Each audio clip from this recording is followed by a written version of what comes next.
नमस्कार, शिवगर्जना न्यूज चॅनलच्या बातमीपत्रात मी मनोज वरखिंडे आपला स्वागत करत आहे। आता वळूया पुढील बातमीपत्राकडे। नांदेड जिल्ह्यातील देगलूर येथे दिनांक 21 एप्रिल रोजी नितीन गडकरी यांची जाहीर भव्य सभा। नांदेड जिल्ह्यातील देगलूर येथे नांदेड लोकसभा मतदारसंघाचे भाजप महायुतीचे उमेदवार श्री प्रतापराव पाटील चिखलीकर यांच्या प्रचारार्थ आयोजित जाहीर सभेला आज संबोधित केले। मागील 10 वर्षांच्या कार्यकाळात पंतप्रधान श्री नरेंद्र मोदीजी यांच्या नेतृत्वाखाली देशाच्या कानाकोपऱ्यात रस्ते व पायाभूत सुविधा पोहोचवण्याचे काम मोठ्या प्रमाणात झाले आहे। महामार्गांच्या माध्यमातून गावे तालुक्याची ठिकाणे मोठ्या शहरांना जोडण्यात आली आहेत। यामुळे गावांचा प्रगतीचा मार्ग अधिक सोयीस्कर झाला आहे।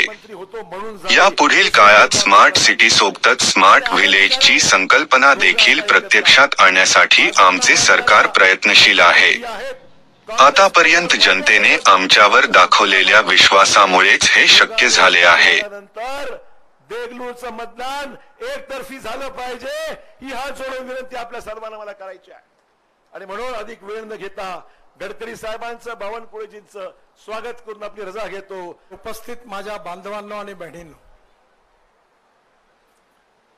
आपल्या सगळ्यांना माहिती आहे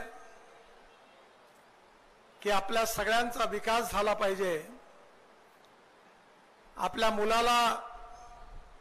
तरुण मुलाला चांगलं शिक्षण मिळालं पाहिजे, त्याला रोजगार मिळाला पाहिजे, गावात प्यायला शुद्ध आणि स्वच्छ पाणी असलं पाहिजे, शेतकऱ्याच्या मालाला चांगली किंमत मिळाली पाहिजे, गावात जायला चांगला रस्ता असला पाहिजे, 24 तास विजेची व्यवस्था असली पाहिजे। याच अपेक्षा आपल्या सगळ्या मतदारांच्या असतात।